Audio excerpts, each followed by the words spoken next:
അക്ഷരങ്ങളെ ജീവവായു പോലെ ഇഷ്ടപ്പെടുന്ന ഒരു കുട്ടി എഴുത്തുകാരിയാണ് ഇ.എസ്. ആമി. ഇതിനോടകം തന്നെ കഥാരചനയിൽ നിരവധി പുരസ്കാരങ്ങൾ നേടിയിട്ടുണ്ട് +2 വിദ്യാർത്ഥിനിയായ ആമി. കഴിഞ്ഞ സംസ്ഥാന സ്കൂൾ കലോത്സവത്തിൽ ഹയർ സെക്കൻഡറി വിഭാഗത്തിൽ മലയാളം കഥാരചനയിൽ തൃശൂർ ജില്ലയെ പ്രതിനിധീകരിച്ചെത്തിയ ഒരു വിദ്യാർത്ഥിനിയുടെ കഥയ്ക്ക് എ ഗ്രേഡ് ലഭിച്ചു.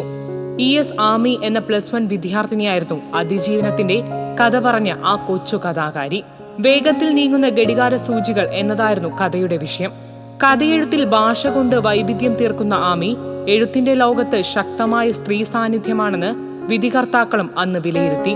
ചന്ദ്രാപിന്നി ഹയർ സെക്കൻഡറി സ്കൂളിലെ +2 വിദ്യാർത്ഥിനിയായ ആമി ശ്രീനാരായണപുരം സ്വദേശിയും നാടക പ്രവർത്തകനുമായ സുധീഷ് അമ്മവീടിന്റെയും കലാകാരി കൂടിയായ ജിതിയുടെയും മകളാണ്.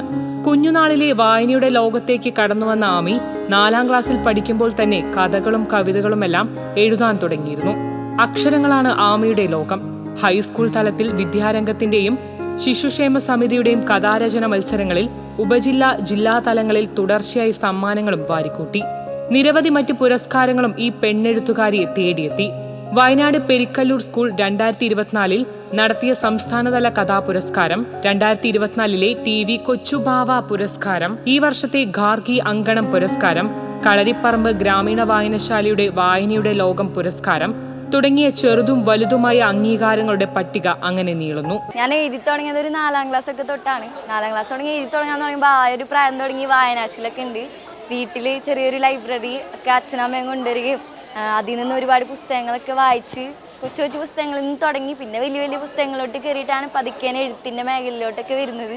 മണപ്പുറത്തിന്റെ പ്രശസ്ത നാടൻ കലാകാരനായിരുന്ന ഇ.എസ്. പുതിയകാവിന്റെ ചെറുമകൾ കൂടിയായ ആമി ഗാനാലാപനത്തിലും അഭിനയത്തിലും കൂടി മികവ് തെളിയിച്ചിട്ടുണ്ട്. മണിപ്പൂർ കലാപ പശ്ചാത്തലത്തിൽ പിതാവ് സുധീഷ് എഴുതി സംവിധാനം ചെയ്ത വിലാപം എന്ന ഒറ്റയാൾ നാടകം ആമി ഒട്ടേറെ വേദികളിൽ അവതരിപ്പിച്ചു. എഴുത്തുകാരി മാധവിക്കുട്ടിയെ ഏറെ ആരാധിക്കുന്ന സുധീഷും ജിതിയും തന്നെയാണ് മകൾക്ക് ആമി എന്ന പേരിട്ടതും. പേരിനെ അനർത്ഥമാക്കുന്നതായിരുന്നു ആമിയുടെ രചനാപാഠവും. അവൾ എഴുത്തുകാരി ആയില്ലെങ്കിലും പുസ്തകങ്ങൾ വായിക്കുമ്പോൾ ഈ ലോകത്തെ കുറച്ചും കൂടി വിശാലമായിട്ട് കാണാനായിട്ട് പഠിക്കും. അത് ഏതൊരു കുട്ടിയോടും ഏതൊരു രക്ഷിതാവിനോടും നമ്മൾ പറയുന്നത്, നമ്മൾ പുസ്തകം വായിച്ചു കഴിഞ്ഞാൽ നമ്മുടെ മക്കൾ പുസ്തകം വായിക്കും. കുറച്ചും കൂടി മെച്ചപ്പെട്ട ലോകം ഉണ്ടാകുന്നതിന് വായന നമ്മളെ സ്വാധീനിക്കുമെന്ന് നമുക്ക് നല്ല ബോധ്യമുണ്ട്. അതുകൊണ്ട് തന്നെ അവൾ പുസ്തകം വായിക്കാനായിട്ട് അവൾ നിരന്തരം നമ്മൾ ശീലിപ്പിച്ചിരുന്നു.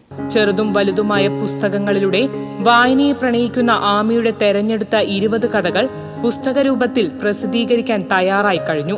പഠന തിരക്കിനിടയിലും പുതിയ കഥയെഴുത്തിന്റെ തിരക്കിലാണ് ആമി. TCV news, Kaipamangalam.